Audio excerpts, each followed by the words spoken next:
Assalamualaikum warahmatullahi wabarakatuh. Saya Dea Susilawati Putri, mahasiswi semester 1 di Fakultas Hukum Universitas Islam Indragiri. NIM saya 3012-1101-0036. Video ini dibuat bertujuan untuk memenuhi tugas mata kuliah Nahwu Shorof yang diampu oleh Bapak Herdiansyah LCMA. Pengertian dari fi'il mutadi. Fi'il mutadi adalah fi'il yang butuh objek atau maf'ul bih. Oleh karena itu, bila kita menyusun kalimat dengan fi'il mutadi, maka kita harus menyebut objek yang disebut maf'ul bih dalam bahasa Arab. Rumus dalam bahasa Arab yaitu fi'il ditambah fa'il ditambah maf'ul bih, atau predikat ditambah subjek ditambah dengan objek. Kaidah yang berlaku untuk jumlah fi'iliyah untuk fi'il mutadi. 1. Fi'il harus sesuai jenisnya dengan fa'il. Yang bila fa'ilnya muzakkar, maka fi'ilnya wajib muzakkar. Sebaliknya, jika fa'ilnya muannas, maka fi'ilnya wajib muannas. Kedua, fi'il harus dalam bentuk mufrad. Ini berlaku baik untuk fa'il yang mufrad, tatsaniyah maupun jamak. Jadi, sekalipun fa'ilnya tatsaniyah ataupun jamak, fi'il tetap wajib dalam keadaan mufrad. Yang ketiga, fa'il harus dalam keadaan rafa atau marfu. Yang keempat, maf'ul bih harus dalam keadaan nashab atau manshub. Maf'ul bih bisa dari jenis atau jumlah apa saja, disesuaikan dengan konteks kalimat. Berbeda dengan fa'il dan fi'il yang saling terkait. Untuk maf'ul bih sama sekali tidak terkait dengan kondisi fi'il dan fa'il, karena memang disesuaikan dengan maksud pembicaraan.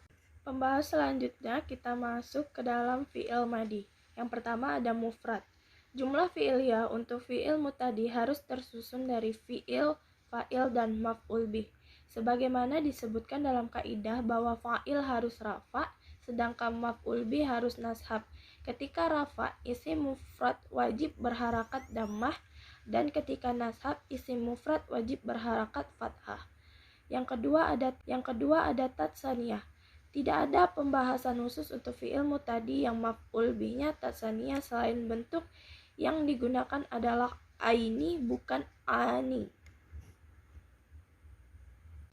Yang ketiga ada jamak. Nah, yang pertama itu jamak salim. Ketika jamak mudzakkar salim menjadi maf'ul bih, maka bentuk yang digunakan adalah yang berakhiran inna. Karena maf'ul bih harus nashab dan bentuk nashab jamak mudzakkar salim adalah inna bukan unna. Adapun jamak muannas salim memiliki kaidah yang agak menyimpang, di mana ketika nashab malah berharakat kasrah.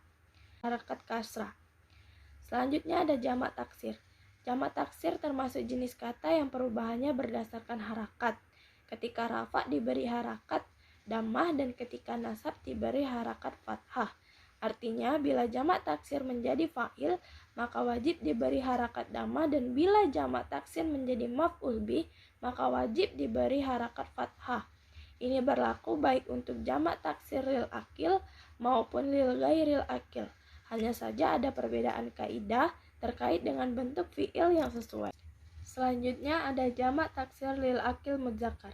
Jamak taksir lil akil muzakkar mengelompokkan kolom kanan untuk yang bentuk fa'il dan maf'ul bihnya mufrad, sedangkan kolom kanan untuk yang bentuk maf'ul bihnya jamak taksir. Adapun fa'ilnya diubah ke jamak, baik jamak taksir maupun jamak muzakkar salim, untuk menunjukkan bahwa ada kata yang ketika jamak menjadi jamak taksir dan ada juga kata yang ketika jamak menjadi jamak muzakkar salim. Dan ada juga jamak taksir lil akil muannas. Jamak taksir lil akil muannas tidak berbeda dengan jamak taksir lil akil mudzakkar. Bentuk jamak taksir lil akil muannas juga sama-sama wajib berharakat fathah ketika dalam kedudukan maf'ul bih. Nah, selanjutnya juga ada fi'il mudhari. Fi'il mudhari yang pertama yaitu mufrad. Ketika mufrad menjadi fi'il, maka harus berharakat dhammah, dan ketika menjadi maf'ul bih harus berharakat fathah. Tatsaniyah. Ketika tatsaniyah menjadi fa'il, maka harus dalam bentuk aini, bukan. Sedangkan bila dalam kedudukan maf'ul bih harus dalam bentuk aini. Selanjutnya juga ada jamak. Yang pertama yaitu jamak salim. Ketika jamak muzakkar salim menjadi maf'ul bih, maka bentuk yang digunakan adalah yang berakhiran inna. Karena maf'ul bih harus bernashab dan bentuk nashab jamak muzakkar salim adalah inna bukan unna. Adapun jamak muannas salim memiliki kaidah yang agak menyimpang di mana ketika nashab malah berharakat kasar. Yang selanjutnya ada jamak taksir. Jamak taksir sama dengan mufrad di mana ketika menjadi fa'il harus berharakat dhamma, adapun ketika nasab harus berharakat fathah. Selanjutnya ada jamak taksir lil gairil akil. Khusus untuk jamak taksir lil gairil akil, semuanya dihukumi sebagai muannas sekalipun untuk kata yang ketika mufradnya berjenis muzakkar. Akan tetapi, ketika menjadi maf'ul bih, maka ketentuan ini tidak perlu diperhatikan. Karena dalam jumlah fi'iliyah yang harus sama jenisnya adalah fi'il dan fa'il saja. Selanjutnya ada fi'il amar. Seluruh maf'ul bih atau objek dalam kalimat berikut berharakat fathah. Dikarenakan maf'ul bih wajib dalam keadaan nashab dan fathah adalah tanda asal nashab, isim mufrad termasuk isim yang ketika nashab wajib berharakat fathah. Selanjutnya ada jumlah ismiyah. Jumlah ismiyah adalah kalimat yang didahului oleh isim.